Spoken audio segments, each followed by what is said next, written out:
This is the Canadian Foreign Policy Hour, a critical look at Canada's role abroad. And I'm Yves Engler, and we're about 157, 158, something like that, weeks. So apologies for last week. I didn't get out of jail until 7 p.m., so I wasn't able to do last week's episode. I'm coming to you from Jojage, which has long been a meeting place of various First Nations, otherwise known as Montreal. And there's lots of developments came foreign policy, so I'm going to get right to it. There's a story about the immigration. Canada starting to eventually going to factor in climate change when deciding whether they can deport asylum seekers. Uh, if it's a seriously bad climate catastrophes happening in that spot, that place, that country, they will potentially not be able to deport. Interesting development. Today, Elizabeth May, according to Politico, is at the third meeting of states parties to the Treaty on the Prohibition of Nuclear Weapons. Of course, we know the Canadian government has been very hostile to this initiative to ban nuclear weapons. More than two-thirds of the world's countries attended the meetings back, I believe, in 2017 to get the ball rolling. Canada abstained. Canada has about 60 or 70 countries have now ratified. It adopted after 50th country ratified. Canada has been hostile on a whole bunch of different fronts to the Treaty on the Prohibition of Nuclear Weapons. There's a story about Quebec NGOs, the mainstream government financed NGOs complaining about US aid cuts, which is interesting. It speaks to how they get some funding and and so they get funding from US aid, so they're complaining about Trump's US aid cuts. And of course, USAID, is a tool of so-called soft power of the U.S. empire. And there's probably like CETA, like Canadian aid, there's some good that it does, no doubt, but it fits within a broader uh, imperial politic. And NGOs complaining about aid cuts, that was always one of the motivations for financing NGOs from CETA's perspective. It was a way of creating a constituency, a political constituency to advocate for increased Canadian aid. I mean, I'm talking about US aid here, slightly different, but the so that's always one of the motivations. And Canadian aid, of course, was set up to advance geopolitical interests, specifically around decolonization in the early 1950s with the Colombo Plan. And the other part of Canadian aid is about advancing Canadian corporate interests.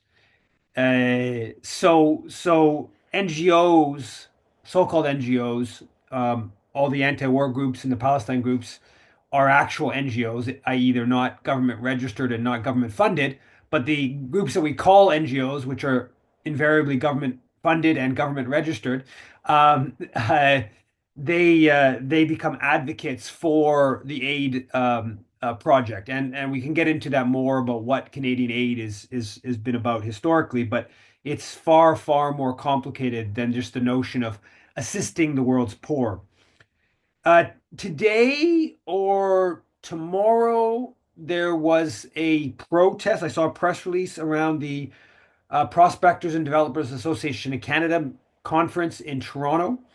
And the banner is Canadian mining kills, destroys, colonizes.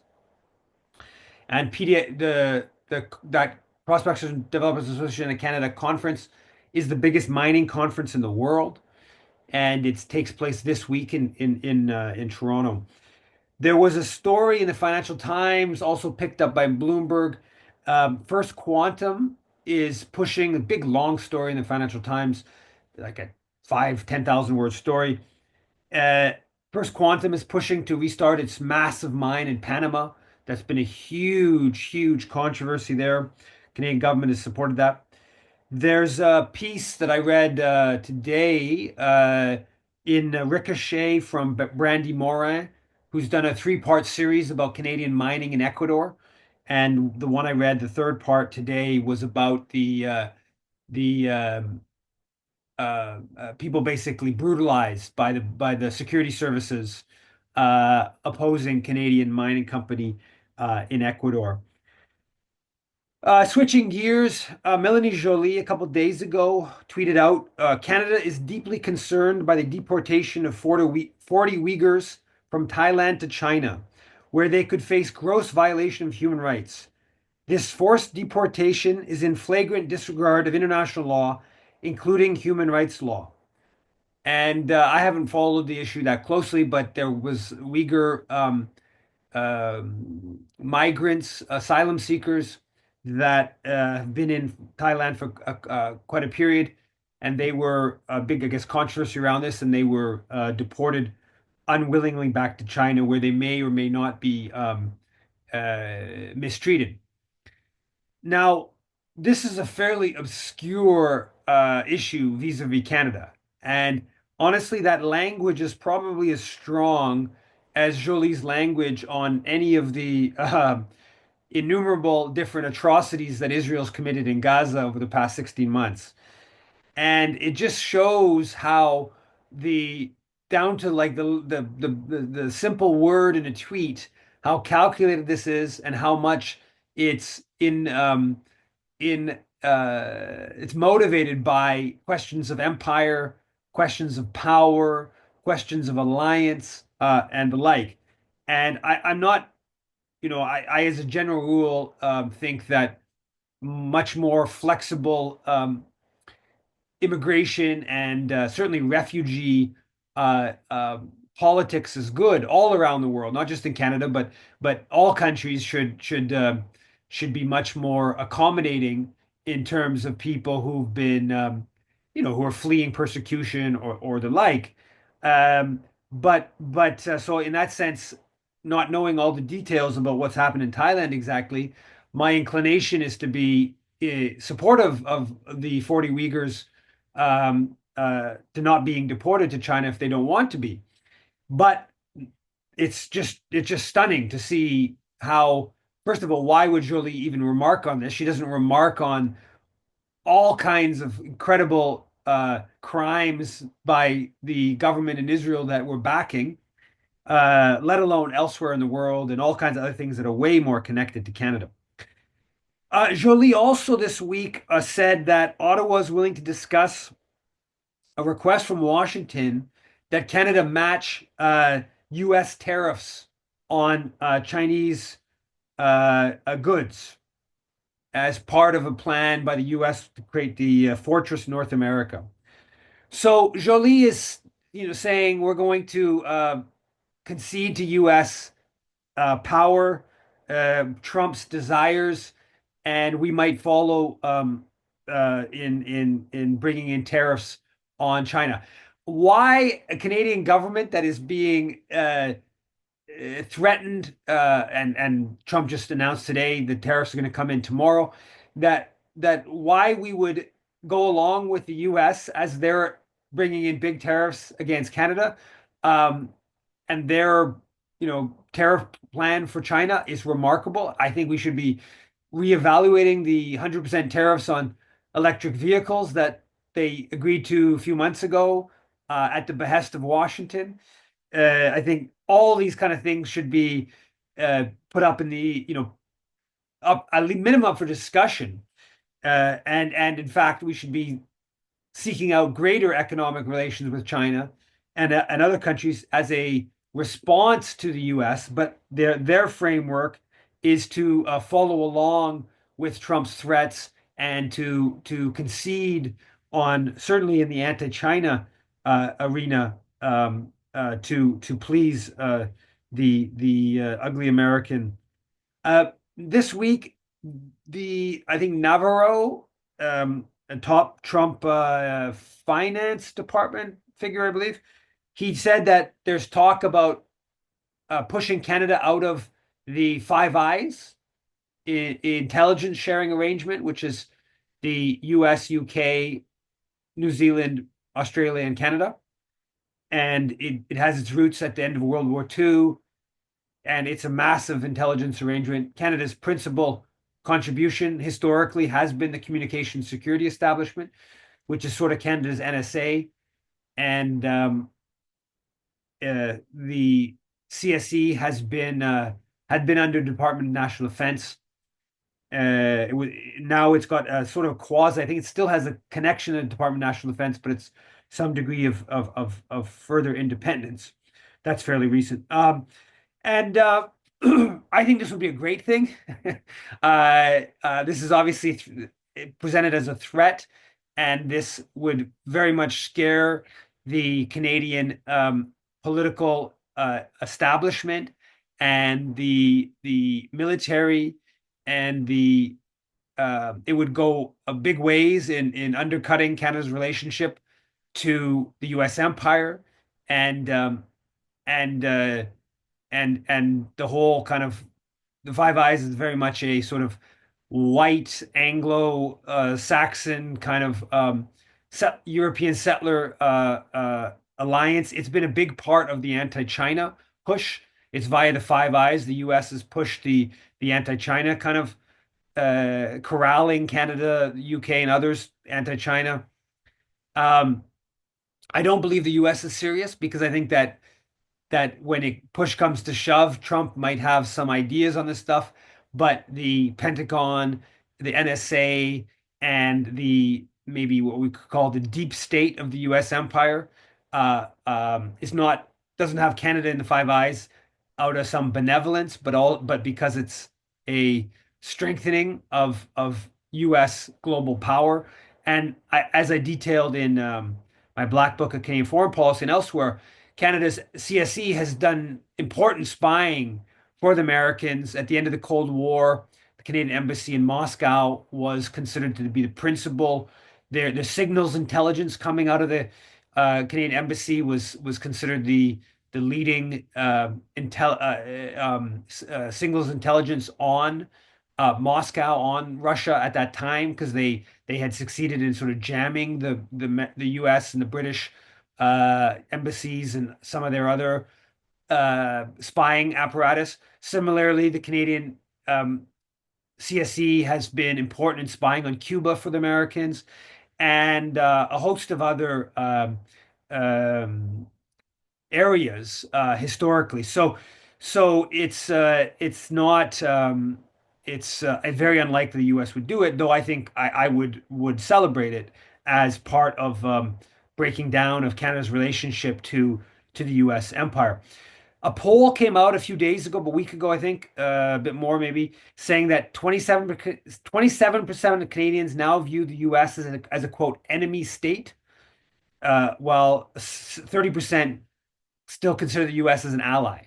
So that's a pretty solid enemy states and pretty strong language. And it seems like more that's probably going to just increase somewhat depending on what Trump does. But certainly, if these tariffs go on for any period of time, that will probably increase in coming weeks and months. It's an opportunity. It's an opportunity for us who want Canada to not contribute to the U.S. empire's uh, destruction around the world, to play off of.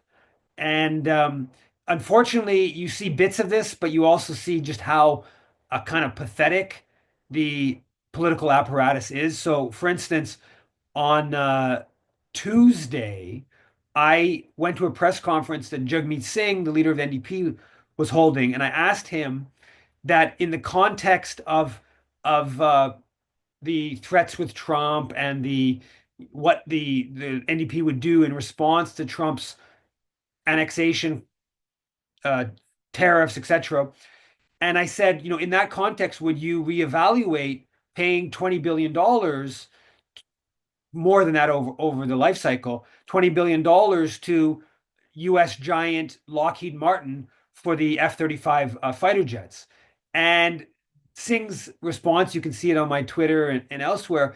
Singh's response was to basically waffle around and not really answer the question, and certainly not even suggest that was a possibility.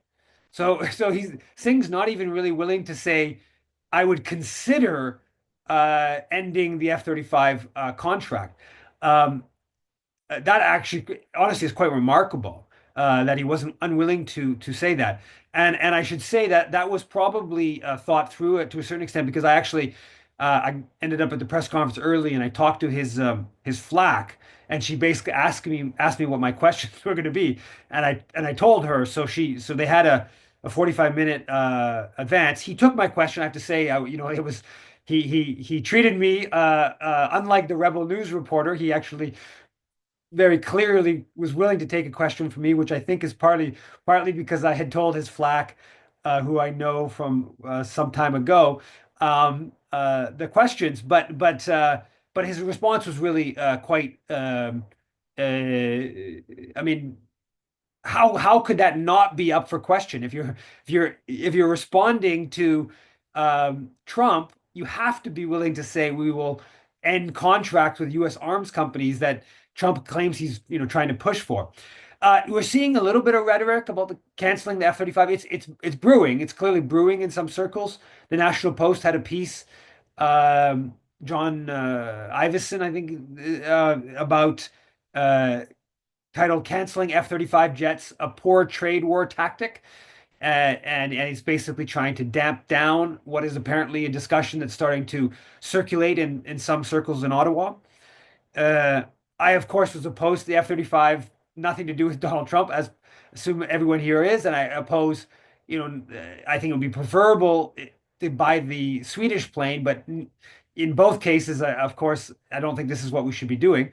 Um, but and then to go further in this question on some of the rhetoric we're seeing in some kind of like liberal left circles on military spending and Trump and this stuff. So Max Fawcett, who I believe is still has a column with the National Observer. It's just kind of like environmental, maybe mainstream NDP. I don't know, maybe he's a bit right NDP. I don't know what exactly we would define him as. But he has a tweet says it's probably time for Canada to bump its military spending to 5% of GDP. 5% of GDP. Double the GST to pay for it. We have to protect ourselves from this. And Dean Blundell, who's become this real she's a mainstream kind of commentator, I think a Liberal Party type, who's become a real kind of anti-Trump hawk, and we have to get tough, and Canada's got to this and stuff, nationalist kind of rhetoric. He says, after today, I've never been more convinced that Canada needs to rearm, recruit, and sign strategic security deals worldwide, while figuring out how to get the bomb. So we have to get the to build an atomic bomb, and we have to rearm. And what I responded to Blundell was, why don't we start with um, ending I think the last number I saw was something like, is it 250 or 450 different military accords, agreements that we have with the U.S. military? Let's start by cutting that down to 20, right? Before we start talking about getting a nuclear weapon or hitting 5% of GDP, let's just how about Canada out of NORAD? I mean, if the US has become the threat, obviously Canada should be withdrawing from NORAD. Why would we allow the US commander of NORAD to direct Canadian fighter jets without any approval from any Canadian? I mean, which is what under NORAD currently exists. So there's this whole world of sort of this nationalistic kind of who are like, yeah, let's increase military spending, but they won't actually look at what the Canadian military is in its current form, i.e., an extension of the U.S. empire. And there's a whole host of um, uh, areas we could pursue if we're really talking about okay, U.S. is a threat. We start just delinking from the U.S. military with all these different accords being a first part of that process. So there's I don't know if this is if it's and I should say that. So the day after Singh refused to say that he would think about ending the F-35 contract with Lockheed Martin as part of negotiation with Trump. He spoke to the the Corim, the Montreal Council on Foreign Relations, and he said that he would block Trump from attending the G7 summit, right? Which was the sort of headline. I'm going to get tough. I'm going to block Trump from. But this is just sort of like, yeah, this is kind of, lack of a better word, kind of virtue signaling, sort of rhetorical. I mean, let's talk about the F-35 before like that's far more profound. We're looking to stand up to Trump. Let's talk about something like that um, before, okay, Donald Trump. I'm not arguing for Donald Trump to come to the G7, but it's a kind of silly sort of political stunt, or or better put, it's not silly, but it's a political stunt that's a little bit kind of meaningless. And you see that with a whole bunch of this sort of nationalist pro-military spending. They're not willing to actually look at the Canadian military, what the Canadian military is, and talk about ending relationships to the U.S. Military. There's a story about during the debate, the Liberal Party debate. I didn't watch either debate, but the apparently Gould and Freeland criticized Carney for his plan of hitting 2% of GDP on military spending by 2030. So they're both saying we're going to get it by 2027 in 2 years, which is an absolute impossibility, would be a disaster. It makes no logistical sense from the standpoint of the military. And Carney is saying, I'm going to take a few more years and I'm going to do a bit more Canadian procurement. And Gould and Freeland are saying, "Oh, you're not militaristic enough," and so that's the state of the criticism coming out in that world. There was a column in the business section of the Globe and Mail about trade relations with China and the U.S. in the context of Trump, and in it, the guy says, "quote Defense spending also has the added benefit of spillovers for innovation, which the private sector can commercialize and translate into wage gains for Canadians." He's right. The military spending, there have been all kinds of spin-offs. Public funds the military, research, and then spin-off that benefits the corporate world. And that's part of why military spending has political backing. And that's why, you see some of the comments you see on this matter. Shifting gears to the NATO proxy war, Ukraine. Obviously, what happened at the White House with Trump and Vance and Zelensky was quite an affair. Um, my sense on this is I mean I just think it's all very kind of sad for Ukraine. Uh, the reality is coming home here, and it's not good. Many people have been killed, and it's just kind of grim for Ukraine. Ultimately, I basically align with the kind of more sober-minded thinking of the Trump world on this, or elements of the Trump world, because of course Trump's administration is very divided on this still. People like Marco Rubio have been very strong proponents. But Trump and Vance seem to want to make some sort of a deal with Russia. I think that's ultimately going to be for the better for Ukrainians.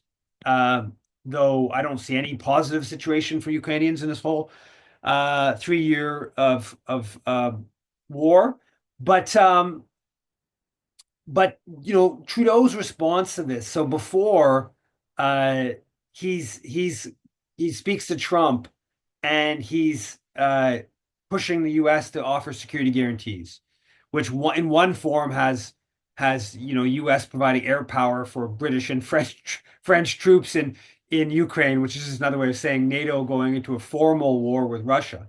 That's a totally wild plan. Definitely, we don't want Canada to be uh, contributing to that. Trudeau has stated before this, he said, "quote In response to a question about Canadians troops, going to Ukraine. He said, quote, everything is on the table. And of course, we know that Canadian troops have been in Ukraine since 2015. Today it's a little bit unclear what there's probably still some special forces, but there were trainers from 2015 to 2022, and that's definitely not the direction that we want to go. Um, Canada's also ramped up some different initiatives with Ukraine. This one is energy efficiency initiative for the front lines. Um, uh, of course, Canada has been pushing. There's a Canadian press story about the Russian assets in in Canada and sending those to the Ukrainian the interest Ukrainians. I heard Starmer in the UK saying that he's going to they're going to move in that front. That's been a Melanie or not Melanie Joly, Chrystia Freeland initiative when she was finance minister, really pushing that, taking Russian assets and specifically the interest and giving that money to the Ukrainians to fight, and that's pushing forward. The Canadian Dimension has a piece that goes into some of that. It's titled "Trudeau's Parting Gift to Ukraine is a Mistake." The confiscation of Russian funds is not only legally dubious, it is risky for Canada. How Canada plan? Yeah, so that goes and delves into some of that question, which I agree with. These assets that have been frozen, um, I think that would be best as part of some sort of ending of the war, as an returning to Russia. And there's some issue out floating around. I don't know if this is true, if the Russians are going to agree to this, but that the Russians might actually agree to diverting some of those funds to the Ukrainians as part of a peace deal. I don't, in principle, that doesn't sound like a bad idea to me. Certainly, you can make a case for Russia owing Ukraine some form of reparations. Um, but the main issue here is let's move towards the end of this end of fighting, right? I think that's the principal thing. And whatever you want to say about Trump, and there's obviously lots and lots and lots that I disagree with Donald Trump. I think on this issue, he's basically going in the right direction, and the response from Ottawa and the other NATO countries is pretty telling. Basically, the U.S. pushed these countries into this direction, and now these countries are all kind of like left holding the bag while the U.S. kind of bails on the whole proxy war. Um, it's all happened quite rapidly, of course. Uh, I don't know, where this was going to go exactly, but I think that if the option is just continue more and more fighting, more and more killing, continuing with this possibility of further escalation, which of course was happening right until the last moments of the Biden administration. We were going towards more and more escalation, with Canada, cheerleading that. If we can go in the opposite direction, I think that's ultimately better for Ukrainians, for Russians, and I think for the world. Shifting gears onto Gaza, of course, Netanyahu's announced that he's stopping all food from entering Gaza. He did that, is that this morning or last night, where he announced that. Uh, I haven't seen a criticism from Canada on this yet, so they're they clearly want to get right back to the full-on genocide, and it's this little seeming opposition from uh, from Ottawa. Um, the CJ Tracker, I believe it is, a Twitter online. They did a look at the lobbying of the Israel lobby just in the month of January, and they said there was 19. This is the official lobbying registry. 19 officials met with pro-Israel lobbyists. 15 unelected officials, 4 MPs, 13 meetings about national security, 6 about international relations, 3 about defense. So one element of the Israel lobby has always been the lobbying. I think it's just a small piece in a broad puzzle of ways in which um, the Israel lobby has influence, but lobbying is one of those. The Here in Quebec, in the Gazette had a piece had titled "Minister Questions Palestinian Literature at Vanier." So the higher education minister, Pascal Derry, 2 weeks ago, 3 weeks ago, she was La Presse had this very good article about her intervening at Dawson, the English cégep, the biggest cégep in Quebec, and she went at a Palestine course. So she had the education minister basically demanding information on this Palestine course that some rarely taught, like elective, and some I don't know if it was history or political science or what realm, um, and which is totally out of the norm and obviously an infringement on academic freedom. And it elicited quite a backlash. Pascal Derry was on CIJA's board, CIJA Quebec's board from 2016 to 2022 before she becomes a member of the National Assembly. And now apparently she also intervened at Vanier College, another English cégep, around Palestine, some sort of Palestine literature. And so CJPME called for her to be resignation to be removed. I completely agree with that. I'm going to try to find some ministers, ideally Legault on Bihar, the premier, to ask if they're going to push for her resignation.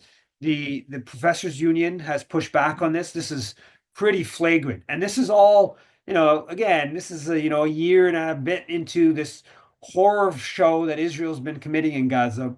And the minister has the audacity to be intervening to target academic programs that look at Palestinians, right? It's just the level of anti-Palestinian ethos in our political culture is just stunning. Also, the lack of discussion about this person's background with CIJA is also quite remarkable.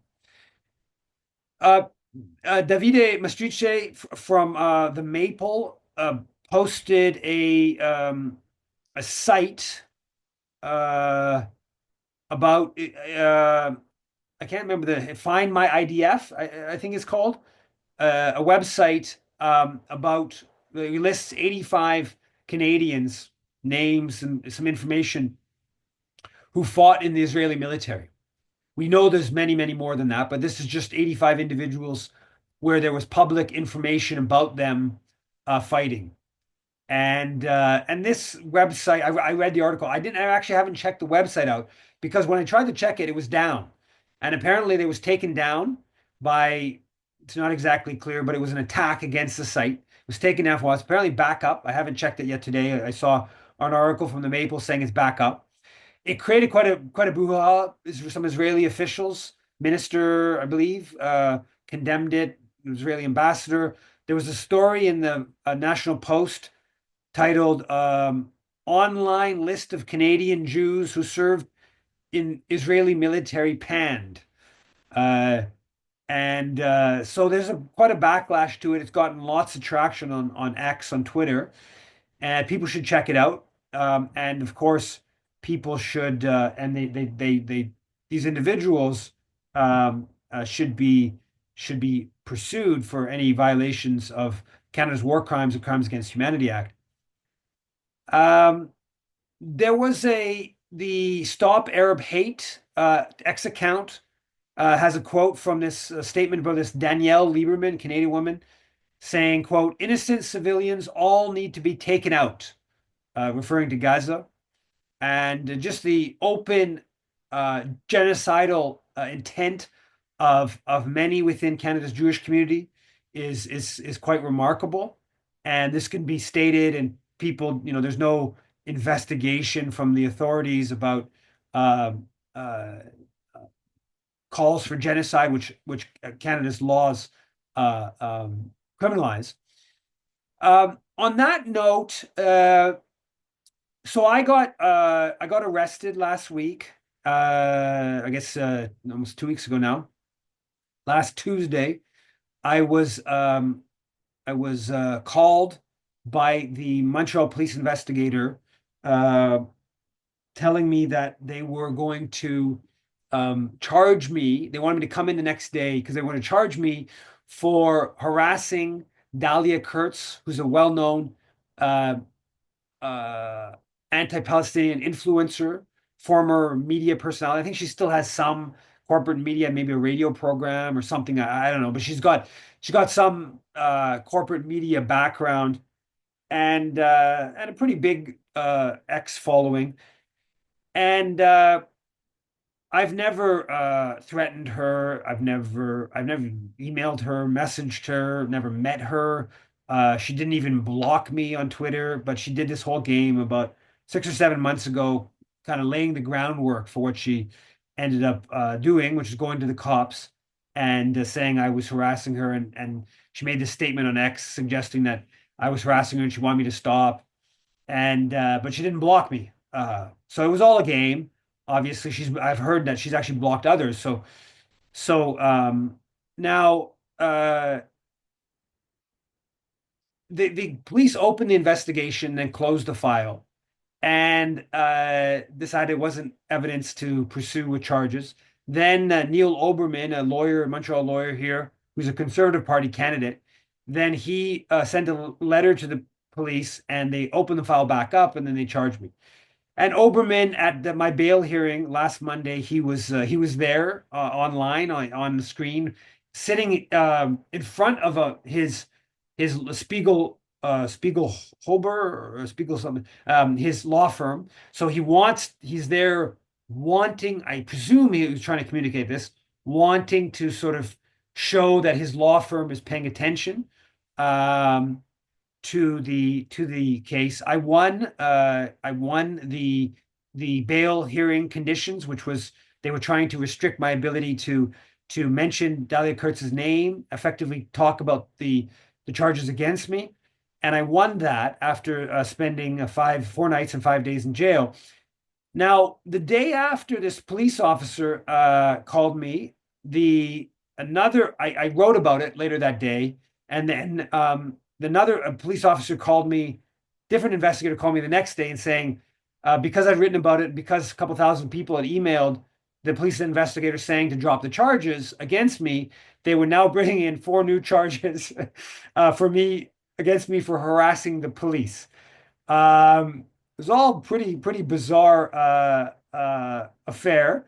Then, of course, I wrote about that, and that it got a fair bit of traction. And the police weren't happy about all this. I don't know if the police, like obviously Dahlia Kurtz and Neil Oberman, that they were going after me because it was me and it was part of some lawfare plan and targeting. And I don't know exactly what their strategy is, but there's an attempt there. The police, is not exactly clear to me what their play was. The initial investigator, the she said she were going to release me in 15 minutes. Um, if it wasn't for this condition, it all would have been, a pretty smooth thing. And obviously, um, I presume that the Crown will eventually drop the charges, or would have, if it wouldn't have blown up so much. I, of course, couldn't agree to this condition, and that's what sort of escalated everything, or part of what escalated everything. But it's not clear to me if the Crown, or so if the police investigator was just kind of like moving the file along. Like I don't think she was necessarily fully grasping the political implications of all this, and may have just thought that, like, there's this, okay, this is criticism of anti-Semitism in Montreal. I have this case of a woman claiming that, a Jewish woman claiming that this guy harassed her around Palestine, and I'm getting pressure from this law firm, and let's just, like, I'll just move it on to the Crown, and whatever. I'm not sure if that's the thinking, or if there was actually an attempt. My presumption is that was the thinking, more than there was like an attempt. Okay, this Eve Engler, we don't like him and we want to go after him. Now, once I wrote about it. Now, the police then clearly, very clearly, responded by basically, we defend our own. We're going to throw the book at this guy. How dare he push back against these charges. How dare he make this police investigator uncomfortable? And I would presume at this point, if they're going to bring in four charges for harassing the police, at that point, I don't think that would have just happened at the level of like, a couple other investigators around the initial investigator, but this would have gone somewhere further up the echelon. At that point, it had become, it become quite obviously political. So I'm pretty sure that there would have had to be somewhere higher up in the echelon of the Montreal police that were like, okay, yeah, we agree. This is a moment. Let's go after Eve. Let's throw these four charges. We don't like him. And then it takes on let's call it a more politicized SPVM, Montreal police kind of dimension to the thing. I don't know. This is all kind of speculation. That's my assumption of how this sort of played out. And yeah, like within that, like just a couple examples. I talked about this woman saying that innocent civilians all need to be taken out, Canadian about Palestinians in Gaza. And as Aaron Mate pointed out in one of his posts about my case, um, he points out this post of this Canadian who said someone should put him out of our misery, referring to Aaron. So basically, someone should kill Aaron. That was posted on X, and as Aaron pointed out, like so this person does that and there's no response. I write like biting, snarky, non-threatening, there's no threat to Adalia Kurtz's personal in any of my statements. Um, and I get pursued, right? So that this the double standard here is just totally stark in how those opposing genocide, if they make what would be considered a death threat, they would certainly get investigated by the police and probably charged. But the pro-Israel people do this all the time, and it's very little. Um, what else to say about my case? Well, one, there's one that's like just a kind of over the top in its ridiculousness. The Journal de Montréal tweet about it. Says video, and then it says il aurait harcelé deux femmes. Yves Engler, un participant à la propagande russe, arrêté à Montréal. So to translate this, uh, he harassed two women. Eve Engler, a participant in Russian propaganda, is arrested in Montreal. And it's like, I mean, they really got the essence of the case, right? The essence of the case where it was two women. Okay, you're obviously creating a man harassing women, not political, but whatever kind of backdrop. And then the Russian propaganda element, which, none of this had to do with Russia. It was all about Israel. So they obviously know that the Russia issue is much more controversial than Israel. That the public is much more sympathetic to being criticism of Israel than Russia. It's just remarkable, like kind of propaganda. This is that guy Francis Pilon who did this big supposed expose of me. It was like a two-page thing spread in the Journal de Montréal. Was that about 2 years ago, 3 years ago? I guess 2 years ago, and in it, the photo at the top of it, alleging like I'm just a Russian propagandist. The photo at the top was a photo from 2019 with me and a woman from the Haitian community standing on the stage with placards, one in English, one in French, about Canada's role in Haiti. And Melanie Joly, who was then the international development minister, is there. We're standing next to her on the stage. It was a launch for Pride, uh, um, and the intervention was all about Haiti, and like it's just like so ridiculous. You're saying like it's all Russian propaganda, but this is like 3 years before the Russian invasion. The photo you choose is about Canada and Haiti, and like all of this is just like Russian. I mean, it's just I don't know how somebody would possibly uh, sort of take themselves seriously in doing that, but that's clearly what some, if you work at the Journal de Montréal, some at least, they feel like they need to do, or they want to do, or they believe. I don't know what exactly is going on in their heads. Um, well, just to conclude, a couple of positives. Um, there's a book that came out. I guess the guy, he's a prominent. I did not familiar. He won the Giller Prize in 2021. He's had two really big books. And the title of the book is "One Day Everyone Will Have Always Been Against This," and it's basically about the genocide in Gaza. And apparently, it's a pretty hard-hitting book. It's fiction, but I guess it's about, I haven't read it. What was interesting to me about this, so this is reviewed. It was reviewed in the Globe and Mail this weekend, or maybe last weekend. I read the papers. I got all my papers were a bit mixed up, but it was reviewed in the Globe and Mail either this weekend or last weekend. And what surprised me, it was also reviewed. There was also a post media review. I believe I saw the version in the Montreal Gazette, maybe the National Post. So presumably it appeared in many, if not all, of the post media papers as well. Again, this book is saying one day everyone will have always been against this about the genocide in Gaza. That something like that alongside the Academy Award for Best Documentary that we saw last night, the Palestinian film. Um, it's amazing how things seep through in the how the propaganda works and people's actual consciousness of things. And um, another thing on the positive front, there was a protest in front of War Minister Bill Blair's house calling for a two-way arms embargo in Toronto. I think about a week ago. Um, so there's actions that continue.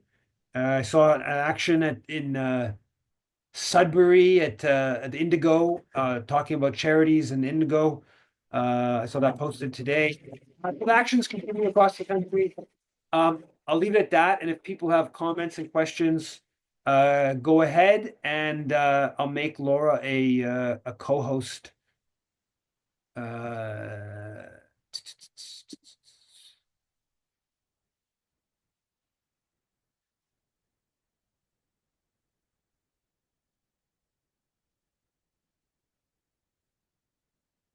I think I've unmuted you, Laura. Oh, okay. Yeah, go ahead, Eve. Okay, so you've got Ifo first. Ifo, can you unmute, please? Okay. Yes, it was good to see you out of jail. Um, all my heroes have been to jail, so this is good. Um, I give it everything that you said, and recently it just hit me the other day. I'm planning to write a blog post and probably do a video about it, and so I'm wondering what your thoughts are on this. I haven't picked the title yet, but I'm thinking Trump treats Canada the way Canada has been treating Indigenous people for centuries, and Canadians don't like it. Mhm. And so I was going to go into how agreements are broken, not being respected, blah, blah, blah, blah, blah. And I was wondering what your reflections are on that. I think it's a very good idea. I think like trying to tap into the the I don't know, destabilization of people's kind of consciousness around Trump, and sort of using that to talk about political issues that we've been wanting to talk about or have been talking about for a long time, I think is totally um the right strategy, a good strategy, and yeah. Okay. Thank you.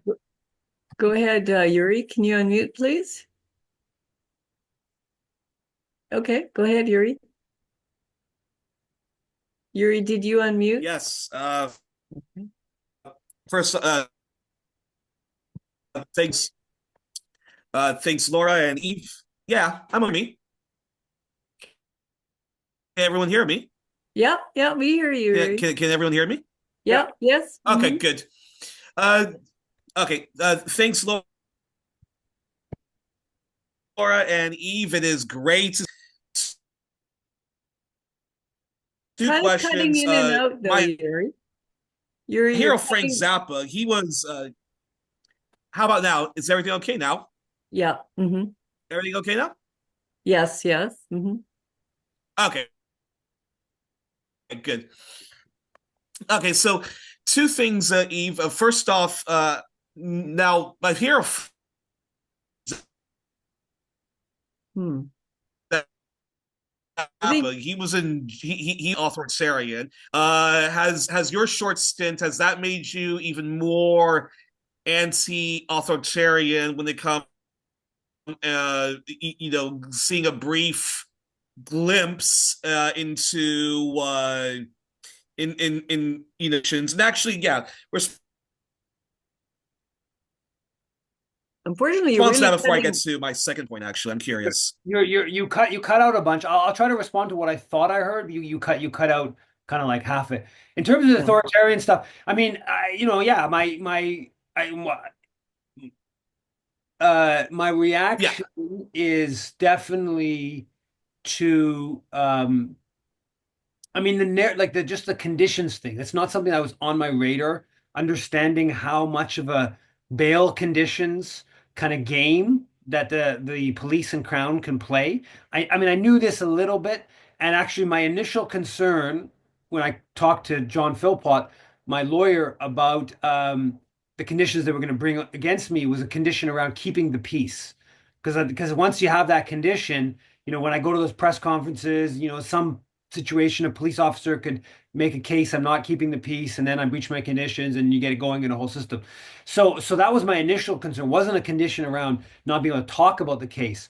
Um, so like like conditions are so it's kind of like a bit of an obscure kind of detail of how the state can be repressive, but it actually does matter, right? And actually, on the side, all the people you see in jail, so many of the people I that were with me in the jail were there because of breach of conditions. That was quite common.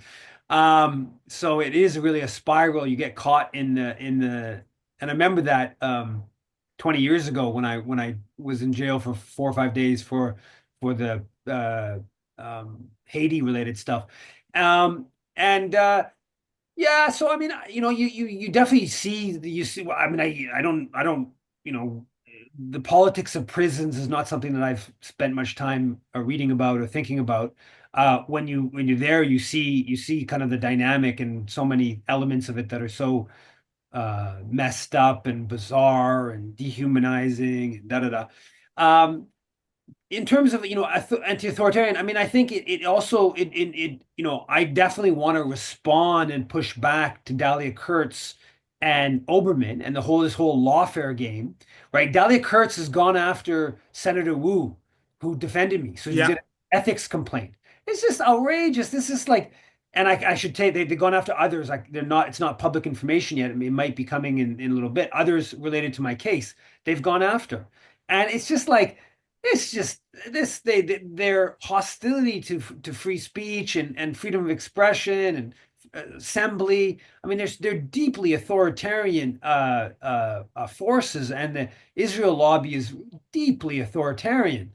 Um, so yeah, there's that, and I think that yeah, obviously with the macro level of police abuse. I over the past 20 years, I've gone to the annual anti-police brutality demonstration here in Montreal, which is coming up on the 15th. I've gone probably, I don't know, half or two-thirds of the years. And I'm definitely a little bit more motivated to go this year when you see how the police, abuse the state power to target me in different ways. But it's not, there's nothing particularly, no huge revelation in my treatment on that front. But yeah. Okay, And John. actually, Oh, okay. Go ahead, Yuri. One more. and then very quickly, unless my internet's yeah, very quickly, unless my internet's very bad, some plus sides to Canada being annexed by the U.S. I think would be pan pan indigeneity, because I think because Canada indigenous people are a very large minority, and if Canada was to be part of the US, that would be very great for Native Americans who need a bigger voice and so forth. It would be great for Black Canadians because they would need, more of a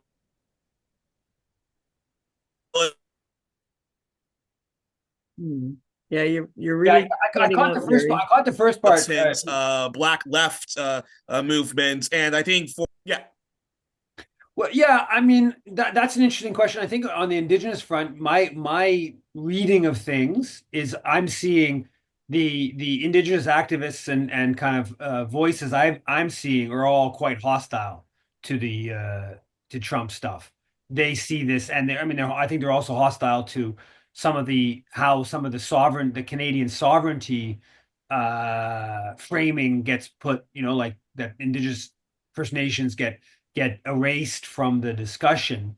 But what I haven't seen any indication that First Nations or any certainly any sizable are kind of like in some way supportive of Trump's kind of rhetoric or annexation type stuff. Um, yeah. Okay, John, go ahead, please. Thank you, Laura. Yes. Hi, Eve. Sorry you had to go through that 5 days incarceration experience. Incredible, incredible miscarriage of so-called Canadian justice. But it's interesting that it fits into such a wider pattern, in North America and specifically in Europe, not to mention Germany. I was interested in the parallels between your situation and Ali Abul Ima's from the Electronic Intifada's imprisonment in Switzerland.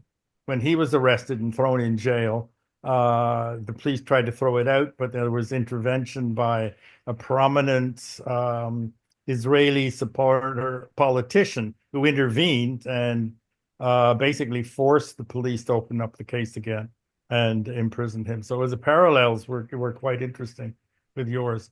My kind of questions are a couple of things on a personal level. I would like to hear more about your incarceration experience. I know I'm comparing it maybe to the way they treated you, the way the last time, some years ago when you were also incarcerated. Was there any difference in that, and what was your personal experience? But on a more political level, my understanding there was over 12,000 people who signed letters of support for you in the campaign. There may have been more. That was the last time I looked. Now that's it's small, but it's a sizable immediate response over a few days, basically. Um, what is your sense about pushback to the forces? I forget Diana's whatever her last name was. What's your feeling about pushback against specifically against her and the other the lawyer who was you were mentioning earlier? Do you think that it makes sense to mount a kind of a pushback campaign in their direction? So those are two questions I have for you. Yeah, I mean, I think there was a very impressive pushback in terms of support, the email campaigns, the sharing. I mean, I think it blew up in the face of Neil Oberman and Dahlia Kurtz. I think, to my mind, very clearly it blew up in their face. It was a mistake. Um, I get that the lawfare plan a project that they pursue that Oberman has launched lawsuits all across. He tried to get, I just writing a piece about it. He tried to get Albanese banned at McGill. He went at the McGill encampment. He's launched lawsuits around. He sent a threatening letter to Max Blumenthal a bit over a year ago. He's got the SSMU, the Student Society McGill, Montreal Mayor. He sent legal threats to her. So it's like he's really aggressive on this stuff. And I get that at a macro level, the Israel lobby is right in being like, let's press hard, right? You're bold and you push.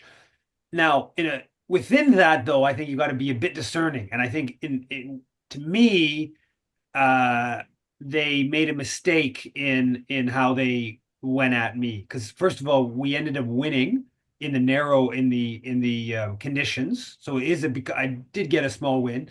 The people at the courthouse was very impressive, and the judge clearly was impacted by the turnout at the court and I think stuff surrounding it. So so um so I think that politically, on a personal level, being in jail, like jail's not fun, like it's boring. I was not traumatized by being there. I like most of the people who were with me in the cell seemed much more traumatized than I was, even though a number of them had been in jail like for more and for longer periods of time. Um, there's lots to say about jail. It's and the dehumanizing elements and how the guards, they don't tell you anything and then you just don't know and this all kind of you have so la the lack of control is quite uh stark and you kind of got to just go with things. I got lucky. I got a pencil on the Thursday night after the long day in the detention facility, the police detention. I found a pencil when I got to the Bordeaux prison, and uh, and that was really important because I wrote a bunch, and it was actually pretty. It was not easy to get the pencil. It was not hard to get. It was hard to get paper, and the guy, the prisoner who was like kind of in charge of our wing, sort of tried to get the pencil back from me. Basically, took it from me, and I put my foot down. And a guard at one point tried to get the pencil, effectively tried to get the pencil from me, and I was able to Mhm. maintain it. Um, so that was very helpful on a personal level. But yeah, I mean, I don't know. Yeah, so I don't, it's boring. There's lots of waiting and stuff. But I didn't feel like I was in a minimum security area, but I didn't, and there were a couple fights. But I didn't feel like physically threatened at all. Like I mean, I played junior hockey and like I'm now kind of, I'm 45 now and I'm not in particularly good shape or anything like that, but I'm still kind of like a lot of the guys that are in there are like, sort of whatever. Anyways, just not, I didn't in any way feel threatened. No one in any way had any of that towards me. Actually, one point when I did try to stop this fight, this one young guy that wasn't in our wing, he did sort of threaten me. But anyways, I was not intimidated being in there, though I wasn't in any sort of where what would be more intimidating kind of people would be. So yeah, it's boring. It's a little bit confusing in terms of, they wouldn't let me talk to my lawyer. That was remarkable. They just don't care about your rights. The guards just don't care about rights. Where I was worse. When I was in prison 20 years ago, I think it was at Rivière du Prairie, which I guess is on the other side of the city, and I was in a cell with another guy. This one was just bunk beds. It was like bunk beds for like 30 people. And at the high point, Oh, like 17 or 18 of us, and then it was down to like seven or eight at the low point. And so it was just kind of this like open area. There was like no phone. There was no yeah, you just no phone to talk to a lawyer or anyone. There was a TV there was an area that was like a kitchen area, but they kind of locked that down at different points and stuff. I like on the Saturday morning, I had this weird like the sun was like we're in the kind of in a basement area. The sun was like shining in, and there's not you're locked down. You can't. There's no food yet. You can't go over to the other side with the kind of the eating area and sun is shining in. It's like early in the morning. There's nothing you can do. I just like spent an hour. Like I kind of like took my shirt off, rolled my pants. I'm getting lots of sun, and spent like an hour like stretching and doing exercises. And there's no way I would ever done it. It was like quite blissful, right? It was like there's nothing else I could do. Let's might as well just enjoy it, right? And it was because I wouldn't at home I wouldn't take the time, wouldn't take an hour to do that, and kids and all kinds of things, right? So yeah, it was like moments like that that were like really quite nice moments. Getting put into a patio as they said on the Thursday when they sent me from the detention to the to the prison. They cuff you and they put you in this paddy wagon where it's like I don't it's not exactly clear, it's all dark, but I think there's like three um sections to it, and I'm there with like three other guys, and there's just benches, and it's a kind of enclosed. So right away when I walk in, I had one time I got put in the back of a paddy wagon. I got a whole sense of claustrophobia. I think it was partly because they had cuffed my hands from behind, and that exacerbated. So I kind of it was a fairly uh, unpleasant experience. It was like 5, 6 years ago. They just detained me and they let me go. But it was, fairly unpleasant, the sense of claustrophobia. And so when I first walk into this paddy wagon, that feeling comes to me. Fortunately, it dissipated fairly quickly. It was all like totally surreal kind of thing, though, because it's like all cold in the back. They make you put your jacket on, and you're there with like three other guys that you don't know, and they're like these like two, one in my and one in one of the other patios. They just keep yelling, chauffage, like heat, because it's cold. You're like in the back. And it was just all kind of like a surreal experience of like this guy's yelling. You don't really know them. Everyone sort of mistrusts everyone, and you're just like kind of locked in the back. Anyways, end up talking to this Newfoundlander who's he's a cousin of Michael Ryder. Michael Ryder used to play for the Montreal Canadiens. And when I was 18 and I tried out for the All Olympique in Gatineau, I played like for a week or during the training camp, a few days, I don't remember how many, with Michael Ryder. And I was actually, I'm pretty sure we were, if I remember correctly, we were line mates. And anyway, so I just talking to him about this and whatever. It was kind of interesting guy. We kind of become a bit friends. And anyways, the stories about some of the people in there that's also very fascinating. But yeah, so I don't know. It was like a mix of, a few moments that were like bad moments, but they were probably more like joyful, happy, kind of exciting moments than there were like bad moments. But most of it's just kind of somewhat boring and yeah. Eve, can I just ask you a question, which is how worried are you about how this case is going to go, and what would you be facing if it went against you?